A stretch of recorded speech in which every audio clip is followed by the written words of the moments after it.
नमस्कार, मी श्वेता. तुम्ही पाहताय न्यूज 18 लोकमत बुलेटिनमध्ये तुमचं स्वागत. आणि दुपारच्या बातम्यांमध्ये सुरुवातीला बातमी आहे महाराष्ट्राच्या सीमेवरील सांगलीच्या जत तालुक्यातील उमदी, तिकोंडी, उमराणी पाठोपाठ सिद्धनाथ इथल्या नागरिकांनी कर्नाटकात जाण्याची इच्छा बोलून दाखवली आहे. याबाबत ग्रामपंचायतीनं ठराव करण्याचा निर्णय घेतलाय. ग्रामस्थांनी कर्नाटकचे झेंडे हातात घेऊन गावामधून पदयात्रा काढली. कर्नाटक सरकारच्या बाजूने घोषणाबाजी केली. जत पूर्व भागातील सिद्धनाथ गावापासून 2 किलोमीटरवरती कर्नाटकाच्या विजापूर जिल्ह्याची सीमा आहे.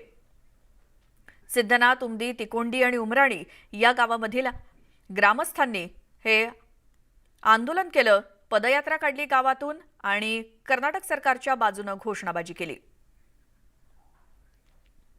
तर सांगलीच्या जत तालुक्यातील उमदी, तिकोंडी, उमराणी पाठोपाठ सिद्धनाथ इथल्या नागरिकांनी सुद्धा कर्नाटकात जाण्याची इच्छा दाखवली आणि याबाबत ग्रामपंचायतीनं ठराव करण्याचा निर्णय घेतलाय. ग्रामस्थांनी हातात कर्नाटकाचे झेंडे घेतले होते आणि गावातून पदयात्रा काढली. कर्नाटक सरकारच्या बाजूने घोषणा दिल्या. जत पूर्व भागातील सिद्धनाथ गावापासून 2 किलोमीटरवरती असलेल्या कर्नाटकच्या विजापूर जिल्ह्याची सीमा आहे आणि कर्नाटक सरकार 3 वर्षापासून मोफत तुगजी-बबलेश्वर योजनेचं पाणी ओढापात्रामध्ये सोडतंय. कर्नाटक सरकार त्यांच्या राज्यात शेतकऱ्यांना वेगवेगळ्या सुविधा आणि अनुदान देतं, पण महाराष्ट्र सरकार म्हैसाळचं पाणी देणार असल्याचं सांगत 50 वर्षापासून फक्त राजकारणच सुरू आहे आणि आम्हाला महाराष्ट्र सरकार कोणत्याही सुविधा देत नाहीत अशी इथल्या ग्रामस्थांची भावना आहे.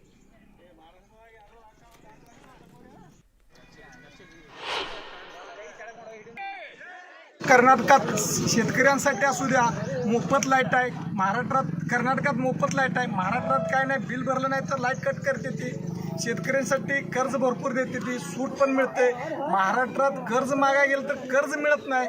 कर्नाटकात तशी परिस्थिती नाही. शेतकरीच्या संदर्भात कर्नाटकात कुठल्याही पक्षाचं सरकार असलं तर सुद्धा शेतकऱ्यांच्या संदर्भात एक नंबरचा त्यांचा निर्णय असतोय.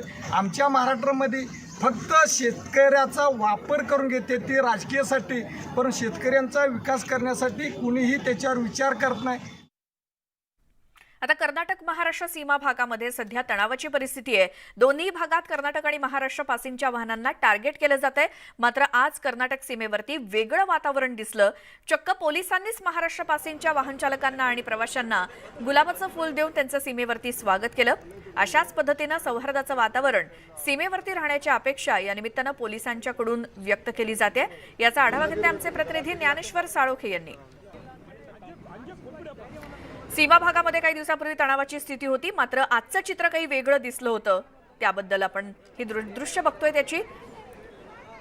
कर्नाटक पोलीसच आता सतर्क झालेत आणि महाराष्ट्र सीमा भागातील एसटी मधल्या प्रवाशांना त्यांनी गुलाब पुष्प दिलं.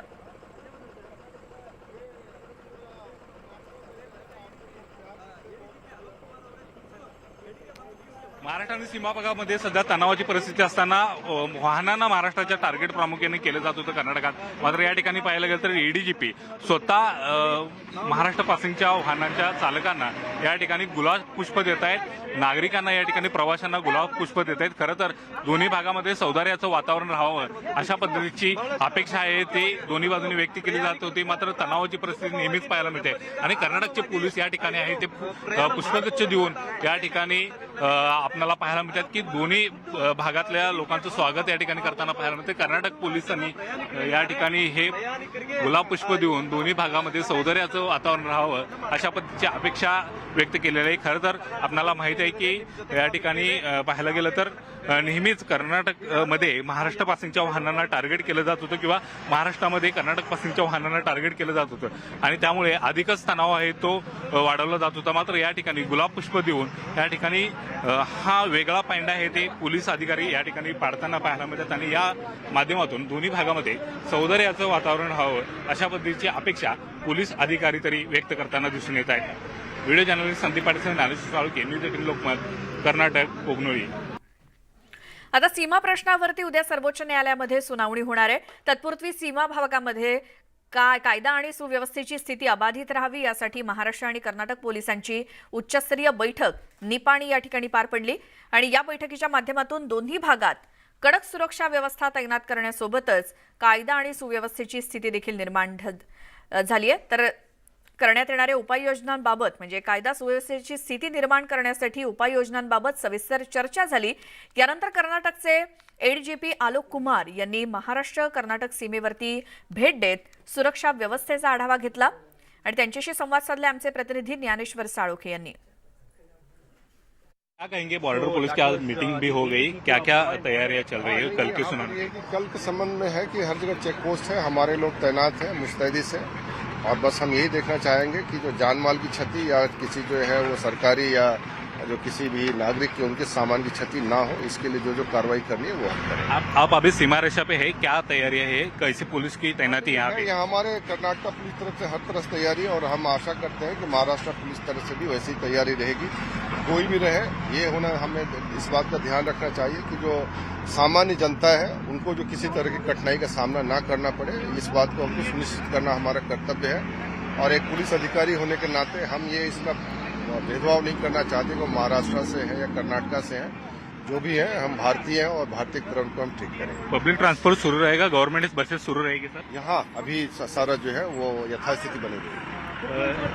तर आपण ऐकलं की सुप्रीम कोर्टातली सुनावणी होणार आहे। या सुनावणीच्या पार्श्वभूमीवरती कडक असा बंदोबस्त या सगळ्या सीमा तपासणी नाक्यावरती असणार आहे आणि या ठिकाणी पाहायला गेलं तर मोठ्या प्रमाणात पोलीस सुद्धा या ठिकाणी तैनात आहेत आणि स्वतः एडीजीपी आलोक कुमार या एकूणच सुरक्षा व्यवस्थेचा आढावा या ठिकाणी घेताना आपल्याला दिसून येत आहेत। खरं तर उद्या होणाऱ्या सुनावणीच्या पार्श्वभूमीवरती कर्नाटक सरकार या ठिकाणी सज्ज झाल्याचं पाहायला मिळते, कारण सीमा प्रश्नाचा तणाव आपल्याला माहीतच आहे। या तणावाच्या पार्श्वभूमीवरती कोणत्याही पद्धतीची कायदा आणि सुव्यवस्था बिघडण्याची कारवाई होऊ नये किंवा तशा कोणत्याही पद्धतीचा अनुचित प्रकार घडू नये आणि घडल्यास त्याला तोंड देण्यासाठी पोलीस आहेत ते दोन्ही बाजूनी सतर्क असावेत। या दृष्टीने आज निपाणीमध्ये दोन्ही महाराष्ट्र आणि कर्नाटक या दोन्हीही पोलिसांची बॉर्डर मीटिंग सुद्धा पार पडली आणि या मीटिंगच्या माध्यमातून या ठिकाणी पाहायला गेलं तर दोन्ही भागामध्ये शांततेची परिस्थिती कशा पद्धतीने राहील यासाठीचा एकूणच आढावा आहे तो या ठिकाणी घेण्यात आला आणि कडक असा पोलीस बंदोबस्त या सगळ्या पार्श्वभूमीवरती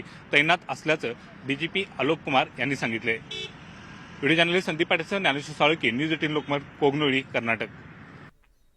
खासदार संजय राऊतांनी सीमावादावरून पुन्हा एकदा राज्य सरकारवरती जोरदार टीका केली आहे। सीमा प्रश्नामध्ये राज्य सरकार ठोस भूमिका घेत नसल्याचा आरोप राऊतांनी केलाय। तसंच जुना खटला टाकून कर्नाटक सरकार आपला आवाज दाबण्याचा प्रयत्न करत असल्याचा आरोप देखील त्यांनी केला। बेळगावात बोलावून आपल्यावरती हल्ला करण्याचा कट आखला जात असल्याचा गंभीर आरोप राऊतांनी कर्नाटक सरकारवरती केला।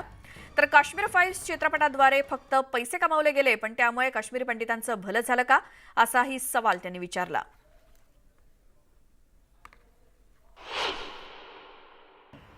आपको समन किया तो आपको लगता है इसके पीछे साजिश है? डेफिनेटली साजिश है ये। हमें वहां बुलाकर मुझ पर हमला करना है, उनको मुझे अरेस्ट भी करना है और मुझ पर हमला भी करना है। पूरी तैयारी है उनकी, मुझे मालूम है। लेकिन महाराष्ट्र डरने वाला नहीं है, ना झुकने वाला है, और मैं भी डरने वाला नहीं हूँ। जरूर मैं जाऊंगा। कन्नड वेदिकेचे लोक महाराष्ट्रात येतात, हे कर्नाटक सरकारच्या पाठिंब्याशिवाय येऊ शकत नाही आणि ते आपले झेंडे लावतात। हे महाराष्ट्र सरकारमधल्या काही लोकांचा छुपा पाठिंबा असल्याशिवाय होणार नाही। त्याच्यामुळे हे असं घडलं असेल तर महाराष्ट्राच्या मुख्यमंत्र्यांनी आणि उपमुख्यमंत्र्यांनी ताबडतोब येऊन त्या संदर्भात सरकारची भूमिका स्पष्ट केली पाहिजे। हा वल्गर यासाठी म्हटलाय की तो एका पक्षाचाच प्रचार दिसतोय आणि एका पक्षाविरुद्ध प्रचार दिसतोय स्पष्ट। काश्मीर फाईल आल्यानंतर, तो चित्रपट आल्यानंतर त्याचा ज्या प्रकारे एका राजकीय पक्षाने गाजावाजा केला, प्रचार केला, त्यानंतर काश्मीरात सगळ्यात जास्त पंडितांचे किलिंग्स झालेले आहे। आपल्याला माहीत असेल, गेल्या वर्षभरामध्ये काश्मीरमध्ये काश्मीरी पंडितांवर हल्ले जास्त वाढले। त्याच्यामुळे काश्मीर फाईल 2 काढावा अशी जेव्हा आम्ही मागणी करतो तेव्हा त्या चित्रपटाचे निर्माते त्याच्यावर काही बोलत नाहीत, ते गायब होतात आणि ह्या सिनेमावर कोट्यवधी रुपये कमवतात।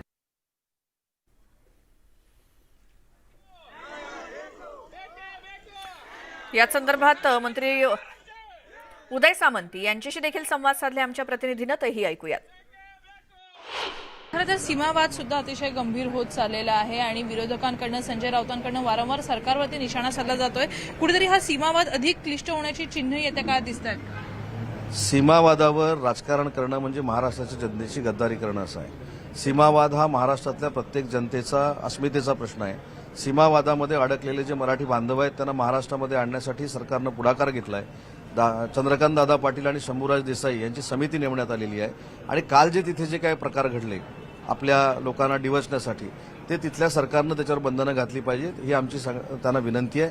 कारण शेवटी हा महाराष्ट्र छत्रपती शिवरायांचा महाराष्ट्र आहे. या महाराष्ट्राचा देखील सहनशीलतेचा अंत कोणी पाहू नये. या सगळ्या गोष्टी ज्या आहेत त्या दोन मुख्यमंत्र्यांनी चर्चा करून सोडवल्या पाहिजेत. महाराष्ट्रातली एकही इंच जमीन कर्नाटकमध्ये जाण्याचा प्रश्नच उद्भवत नाही. तर तिथली महाराष्ट्रातली जी जनता आहे त्यांना महाराष्ट्रामध्ये कसं आणायचं यासाठी सुप्रीम कोर्टामध्ये जी सुनावणी चालू आहे ती ताकदीनं लढणं ही आमची प्रायोरिटी आहे. मुख्यमंत्री कोकणातला दौरा करणार आहेत, तुमच्या मतदार क्षेत्रामध्ये ते फिरणार आहेत. आता सर्वच राजकीय पक्षांचे जे नेते मंडळी आहेत त्यांनी अशा पद्धतीनं आपलं शक्ती प्रदर्शन करायला सुरुवात केली. लोकांशी संवाद साधला जातोय.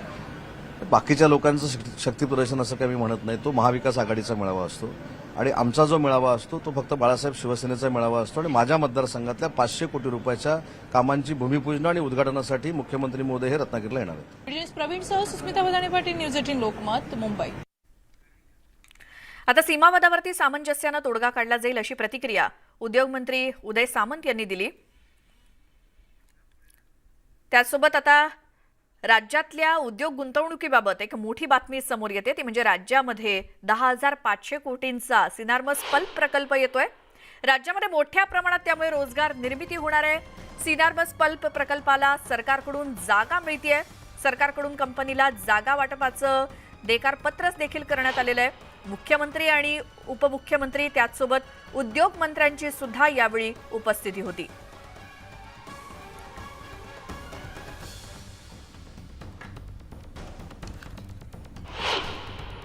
आणि आज मला असं वाटतं की आज महत्त्वाचा टप्पा आहे. आज पहिल्या फेजमध्ये 10,500 कोटी रुपये खर्च करून जी इंडस्ट्री रायगडमध्ये होते त्याचं ऑफर लेटर आम्ही सिनार्मसच्या लोकांना दिलेलं आहे. लँड अलॉटमेंट लेटर सिनार्मसच्या लोकांना दिलेलं आहे. त्यांना भविष्यामध्ये इन्सेंटिव्ह आहे त्याच्यापेक्षा अजून कसे वाढवून द्यायचे या संदर्भात आम्ही चर्चा केलेली आहे. आणि भविष्यामध्ये 600 हेक्टर जागा अजून ॲक्वायर केल्यानंतर पुढचा अजून 10,000 कोटीचा प्रोजेक्ट हा तिथेच त्यांचा येणार आहे. आणि म्हणून आज जे आम्ही ऑफर लेटर दिलेलं आहे या कंपनीला, सिनार्मस कंपनीला, हे 20,000 कोटीचं दिलेलं आहे. इफ्फी महोत्सवातील ज्युरी हेड आणि इस्रायली चित्रपट निर्माते नादव लॅपिड यांनी विवेक अग्निहोत्री यांच्या द काश्मीर फाईल्स या चित्रपटावरती निशाणा साधला आणि या चित्रपटाला लॅपिड यांनी प्रपोगंडा आणि वल्गर चित्रपट असं संबोधलंय. शिवाय या प्रतिष्ठित सोहळ्यामध्ये या चित्रपटाची निवड सुद्धा अयोग्य असल्याचं त्यांनी म्हटलं. आणि हा चित्रपट पाहून मन अस्वस्थ झालं आणि विशिष्ट विचारधारेचा प्रचार करणारा असभ्य चित्रपट असल्याची टीका त्यांनी केली. चित्रपट सृष्टीतलेही बऱ्याच कलाकारांनी या वक्तव्याचा विरोध केलाय. तर या टीकेला आता ज्येष्ठ अभिनेते अनुपम खेर यांनी देखील प्रत्युत्तर दिलं.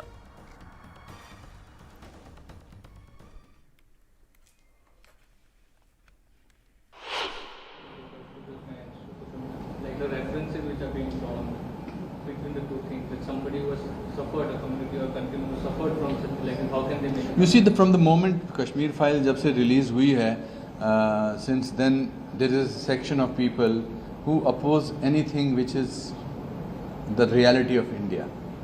So that is how that becomes an agenda. They are sticking to their agenda.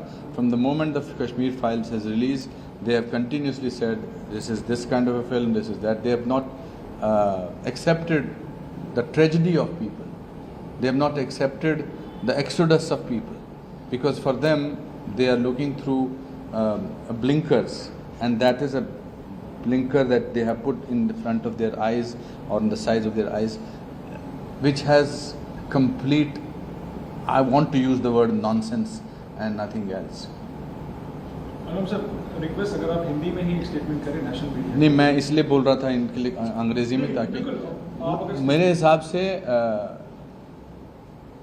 जो इस इंसान ने जो ऑब्वियसली मानवीय नहीं है, जिसके अंदर सेंसिटिविटी नाम की कोई चीज़ नहीं है, ये जूरी का इनको मेंबर बनाया इनके काम को देखते हुए. शायद मैंने तो इनका काम भी नहीं देखा, ना मैंने इनका नाम सुना है, बट उनको इस मंच का इस्तेमाल करना, अगर उनको पिक्चर फिल्म पसंद नहीं आई है, वो उनकी पर्सनल राय थी. वो कह सकते थे कि मैंने मुझे फिल्म पसंद नहीं आई, मगर उनके शब्दों के चयन को मैं पूरी तरह से रिजेक्ट करता हूँ। उनका ये बोलना कि ये वल्गर प्रोपेगेंडा है, ऐसा इंसान ही वल्गर होता है। ऐसा इंसान जिसकी सोच ऐसी है, जिसकी सोच में मानवता नहीं है, और जो वो उस कंट्री से आता है जो हॉलोकॉस्ट की विक्टिम रही है। अगर उनको उनका दर्द नहीं समझ में आएगा तो कश्मीरी पंडितों का, कश्मीरी हिंदुओं का एक्सोडस का पेन इनको कैसे समझ में आएगा। तो ये रियलिटी है कश्मीर की, ये रियलिटी है। और एक बहुत अच्छा मौका था, बहुत अच्छे तरीके से पूरा हमारा इंटरनेशनल फिल्म फेस्टिवल गया था, मैं खुद वहाँ पर था। एंड इसका जो अंत था वो बहुत अच्छे तरीके से होना चाहिए था, सेलिब्रेटरी मूड में होना चाहिए था। मैं चाहता कि काउंसिल जनरल यहाँ आते तो मुझे बधाई देने आते, मगर ये यहाँ आए हैं मुझसे सॉरी बोलने के लिए। इनको कोई इसकी ज़रूरत नहीं थी, मगर ऐसे लोग हैं हर देश में, कुछ इस किस्म के लोग होते हैं जिनको शायद देश अच्छा नहीं लगता है। इंटरनेशनल प्लेटफॉर्म पे जिस प्रकार से ये कमेंट किया गया, आपको लगता है कि दो कंट्रीज के बीच में थोड़ा बहुत तकरार हो सकती है? नहीं, कुछ नहीं ऐसे। ये इन चीज़ों से तो कंट्री साथ में आती हैं। ये जो साथ में आके यहाँ बैठे हैं, ये इस बात का जीता जागता सबूत है कि रिश्ते और गहरे हुए हैं। क्योंकि रिश्ते सिर्फ खुशी के नहीं हैं, तकलीफ़ के भी हैं, दुख के भी हैं, दर्द के भी हैं। इसलिए ये सबसे ज़्यादा ज़रूरी बात है। कोई भी रिश्ते तो जुड़े हैं, क्योंकि दर्द जो है वो रिश्ता जोड़ता है। और एक आदमी ऐसा बोले, आपको क्या लगता है कि इस तरह की बातें हमारे हिंदुस्तान में नहीं होती? ये टूल किट गैंग है। जैसे ही ये इन्होंने स्पीच दी, आई थिंक 30 सेकंड के अंदर भरमार आ गई सबकी, हाँ देखिए। तो इसका मतलब है, और मुझसे किसी बड़े विश्वस्त सूत्रों ने कहा कि उससे पहले पूरी रात अपने कमरे में नहीं थे, पता नहीं कहाँ थे। I wanted to bring it to your notice that I was told by a very informed source that he was missing throughout the night from his room. So I was telling them this is a toolkit gang. अशाच आणखी काही बातम्या आपण पाहूयात एका छोट्याशा break नंतर. पाहत राहा दुपारच्या बातम्या.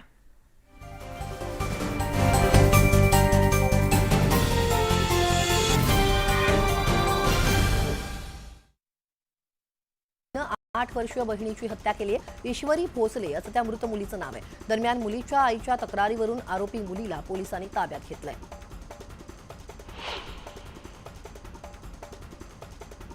सांगलीच्या कासेगाव या ठिकाणी पिस्तूल विक्रीसाठी आलेल्या एका तरुणाला स्थानिक गुन्हे अन्वेषण शाखेकडून अटक करण्यात आली आहे. प्रवीण जाधव असं आरोपीचं नाव असून त्याच्याकडून 2 देशी बनावटीचे पिस्टल आणि 5 जिवंत काडतुसं असा 81,000चा मुद्देमाल जप्त करण्यात आलाय.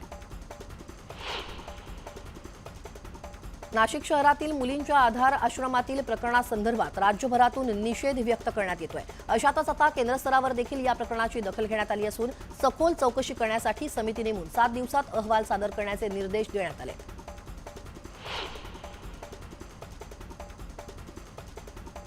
धुळे जिल्हा पोलिसांनी अवैध शस्त्र विक्री खरेदी करणाऱ्या विरुद्ध धडक मोहीम सुरू केली आहे. गेल्या वर्षभरात विविध कारवायांमध्ये तब्बल 40 गावठी कट्टे पोलिसांनी जप्त केलेत. जिल्ह्यातील विविध पोलीस ठाण्यांतर्गत ही कारवाई करण्यात आलेली आहे आणि 27 गुन्हे दाखल करण्यात आलेत. यात देशी विदेशी 40 कट्ट्यांसह 62 काडतुसं पोलिसांनी जप्त केली आहेत. चंद्रपुरातील बल्लारपूर राजुरा मार्गावरती पुलावरून सिमेंटनं भरलेला ट्रक खाली कोसळल्यानं अपघात झाला. यात ट्रक चालकाचा मृत्यू झालाय. चालकाचा ताबा सुटल्यानंतर ट्रक पुलावरून नदीत कोसळला.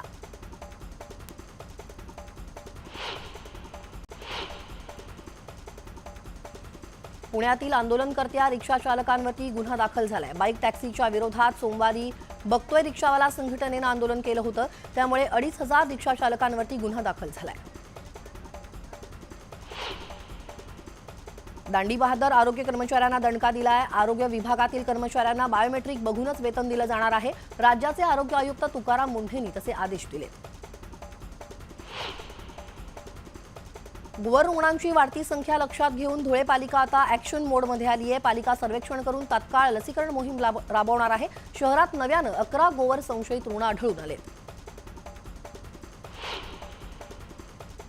मालेगाव शहरात गोवरचे आणखी 6 रुग्ण आढळून आलेले आहेत. आता रुग्णांची संख्या 62 वरती पोहोचली आहे. गोवरचा प्रादुर्भाव होऊ नये यासाठी महानगरपालिका प्रशासनातर्फे शहरात लसीकरण सोबत जनजागृती देखील केली जाते. औरंगाबाद शहरामध्ये गोवरचे आणखी 9 संशयित रुग्ण आढळून आले तर 5 पॉझिटिव्ह रुग्ण आढळून आलेले आहेत. एकूण संशयित रुग्णांची संख्या 51 झाली आहे. त्यामुळे पालिका प्रशासन अलर्ट झालं असून अलगीकरण कक्ष सुरू करण्यात येणार असल्याची माहिती महापालिकेकडून देण्यात आली आहे. धुळे शहरासह जिल्ह्यामध्ये तापमानाचा पारा 10 अंशांखाली आलाय. थंडीच्या कडाक्याने जनजीवन विस्कळीत झालं असून वाढत्या थंडीचा फटका मुक्या जनावरांना देखील बसतोय. सलग 4थ्या दिवशी गोंदिया जिल्ह्यातील तापमान 10 डिग्री खाली गेलंय. या कडाक्याच्या थंडीत लोक उबदार कपड्यांचा आधार घेताना दिसून येत आहेत. वाढत्या थंडीमुळे हिंगोली जिल्ह्यातील केळी उत्पादक शेतकरी आता चिंतेत आहेत. थंडीमुळे केळीच्या वजनात घट येते, त्यामुळे केळीची वाढही कमी होतीये. त्यामुळे केळीच्या उत्पन्नात तब्बल 30% घट होण्याची शक्यता व्यक्त केली जाते. सातारा, पुणे, नाशिकमधून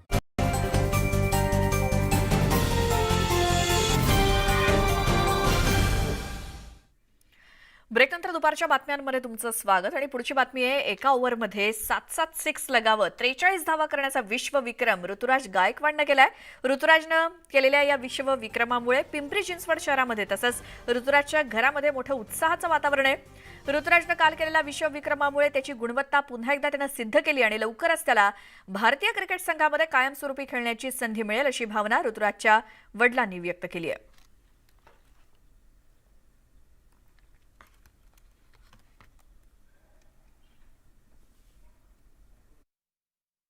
आत्तापर्यंत जे तज्ज्ञ क्रिकेटमधले जे आहेत त्याच्या खेळीचे कौतुक करतात. आम्हाला तसं काय फार बॅकग्राऊंड नाही क्रिकेटचं, आम्ही काय त्याचं तसं विश्लेषण करू शकत नाही. परंतु जे काय तज्ज्ञ जाणकार क्रिकेट क्षेत्रातले आहेत ते त्याच्याबद्दल योग्य पद्धतीने प्रेडिक्शन करतात. त्यामुळं भविष्यात त्याला संधी मिळेल अशी अपेक्षा करतोय आम्ही. बोलणं थोडंसं मेसेजिंग वगैरे झालं आणि सांगितले की well done, keep it up, हाच फ्लो पुढं कंटिन्यूस ठेव, our best wishes are always with you. आज चंपाषष्ठी आणि त्यानिमित्तानं जेजुरी गडावरती लाखो भाविक दर्शनासाठी आलेले आहेत. आज दुपारी खंडेरायाला वांग्याचं भरीत, भाकरी याचा नैवेद्य दाखवून उत्सवाची सांगता करण्यात आली आणि या महाप्रसादाचा भाविकांनी लाभ घेतला.